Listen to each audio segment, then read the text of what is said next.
আপনি এক সংক্ষেপে বলছেন যে অপরাধী না, তারা কোনো তাদের রাজনৈতিক বিবেচনায় ইয়া করা হচ্ছে, বিচার করা হচ্ছে, তখন আপনি এখন আসি মনে হলো যে না বিচার করতে হবে না, তো এখন আসি মনে হয়েছে যে বিচার করতে হবে, তখন মনে হয় না, তখন সালাউদ্দিন কাদের চৌধুরী, আব্দুল আলিম, যাদের ওদের তো ফাঁসি হয়েছে, তো বিএনপিরও বিচার করা উচিত। তো কারণ বিএনপি তো প্রথম হচ্ছে যে ইয়ার এই যে যাদেরকে রাষ্ট্রপতি বানিয়েছে, যাদেরকে উপদেশ বানিয়েছে, তারা তো বড় বড় রাজাকারদেরকে আইনে আইনে তোর জিয়াউর রহমান করছে। আপনি কি জিয়াউর রহমান বিচার করবেন?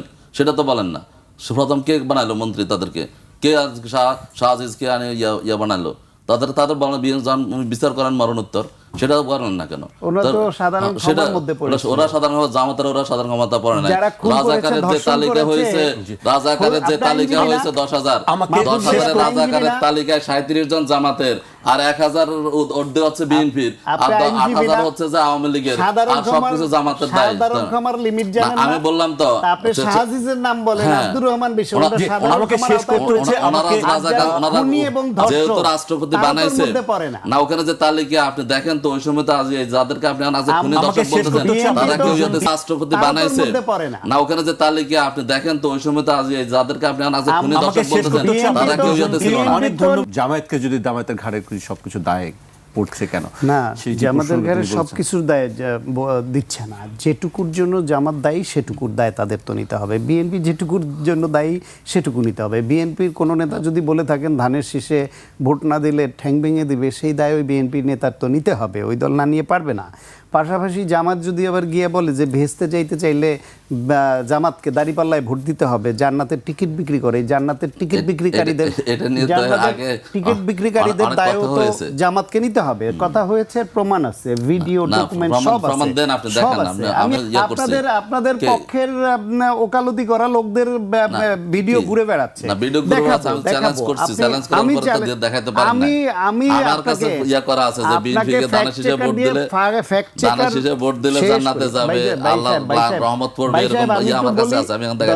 আমার অংশ থেকে 2 মিনিট আপনাকে দিয়ে দিব, আপনি একা বললেন, তবু এইভাবে কথার মধ্যে ঢুকেন না।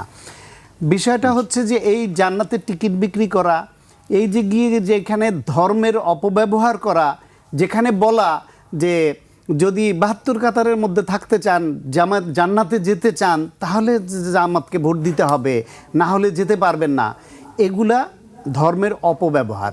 যখন শাহজাহান চৌধুরী, ওনাদের কেন্দ্রীয় শীর্ষ নেতাদের একজন, তিনি যখন বলেন যে পুলিশকে তাদের কথায় উদ্ভাস করতে হবে, তাদের কথায় গ্রেপ্তার করতে হবে, তাদের কথায় মামলা দিতে হবে, ওনাদের উপজেলা লেভেলের নেতাদের বাসায় গিয়ে সকালবেলা সারাদিনের কর্মসূচি জেনে প্রোটোকল দিতে হবে, এবং ভোটের ব্যাপারে তাদের যে ফ্যাসিবাদী আচরণ, সেটা কি নির্বাচনী দায়িত্বশীল কর্মসূচি ছিল? সেই দায়িত্বশীল কর্মসূচিতে ওনাদের হাইয়েস্ট লেভেলের নেতারা এরকম দায়িত্বশীল কথা বলে, জামাত হলে এরকম দায়িত্বশীল।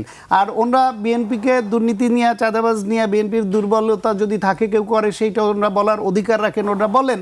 আবার 71-এ যারা গণহত্যা চালিয়েছে, যে খুন হয়েছে, এদেশের মা বোনের সম্ভ্রমহানি হয়েছে, সেইখানে যারা জড়িত ছিল প্রত্যক্ষ বা পরোক্ষভাবে, সেই বিচার চাওয়াটা কি অন্যায়?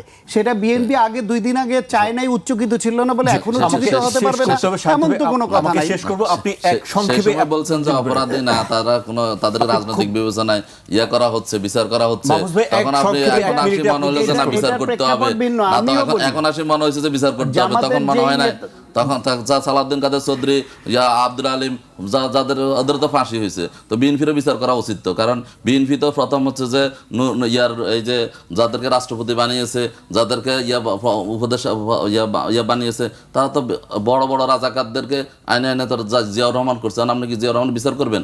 সেটা তো বলেন না। প্রথম কে বানাইলো মন্ত্রী তাদেরকে? কে শাহ আজিজকে আনে বানাইলো? তাদের বিচার করেন মরণোত্তর, সেটাও করেন না কেন? ওরা সাধারণ জামাতের ওরা সাধারণ ক্ষমতা পড়ে না। রাজাকারের যে তালিকা হয়েছে, রাজাকারের যে তালিকা হয়েছে 10,000 রাজাকারের তালিকায় 37 জন জামাতের, আর 1000 ঊর্ধ্বে হচ্ছে বিএনপির, আর 8,000 হচ্ছে যে আওয়ামী লীগের, আর সবকিছু জামাতের দায়িত্ব। আমি বললাম তো আপনি শাহজিজের নাম বলেন, আব্দুর রহমান বিষয় আমাকে শেষ করতে হচ্ছে। যেহেতু রাষ্ট্রপতি বানাইছে না, ওখানে যে তালিকা আপনি দেখেন তো, ওই সময় তো যাদেরকে আপনি খুনি দর্শক বলতেছেন, তারা কেউ যদি ছিল না। অনেক ধন্যবাদ। পরবর্তীতে আপনাদের সঙ্গে আলাপ হবে।